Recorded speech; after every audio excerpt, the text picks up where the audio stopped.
না যে নাম শাহাবুদ্দিন মাইকেল হুসুনিয়া শাহাবুদ্দিন হন্নির হুমা বাত কলি বাত খাইতো আরে হে হন্নির হুমা শাহাবুদ্দিন লাগে আবার মাইয়া দিয়া আছে দিয়া আছে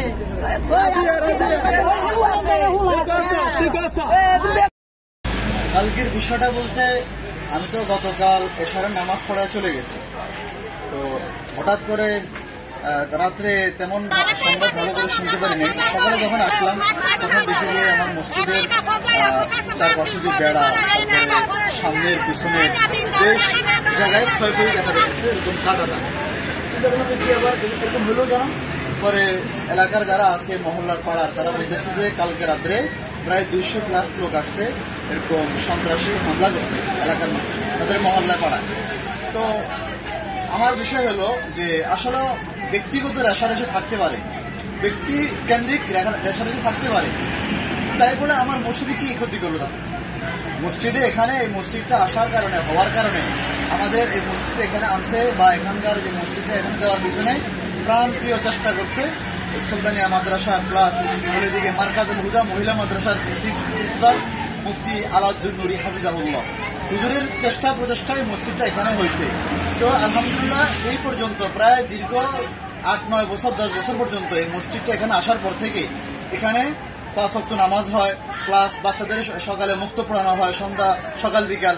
তো আলহামদুলিল্লাহ এই যে পাড়ার যে একটা বর্তমান পরিস্থিতি, বর্তমান যে একটা অবস্থা, এখান থেকে আলহামদুলিল্লাহ অনেক মানুষ ফিরে আসছে। বেশ কিছু মানুষ মুসল্লি হয়েছে, নামাজ কালাম প্রতি আকৃষ্ট হয়েছে, কিছু ছেলে পেলে মাদ্রাসায় ভর্তি হয়েছে, এখান থেকে অনেক ছাত্র আলহামদুলিল্লাহ মাদ্রাসা হেফখানায় ভর্তি হয়েছে, মুক্তব নাজারা অ্যাভেলেবেল আলহামদুলিল্লাহ শিক্ষা প্রতিষ্ঠানগুলোতে এখানকার লোকজন জড়িত আছে।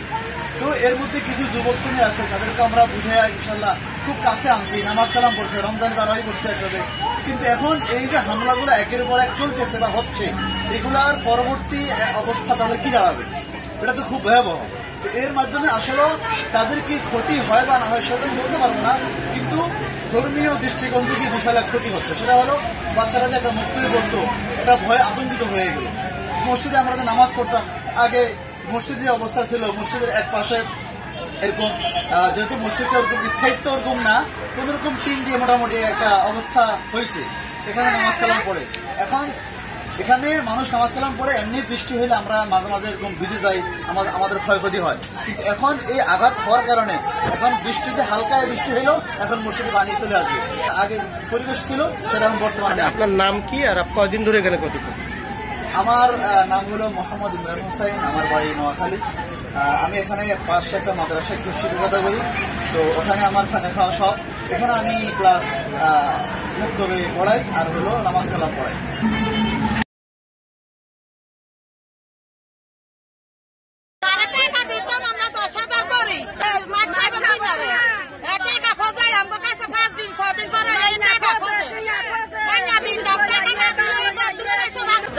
রামদা এই রামদা আছে না আমার হাতে খানিক খুলে বুঝি নিজেই লই আই বাবু মুটুয়ান কোন বাবু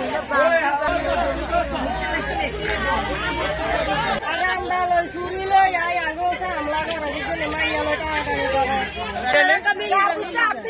কাপড় উঠে এলাই আপনি বলসটা না জামাটা না এই 150-200 হুলা না মানুষের গা দুয়ালে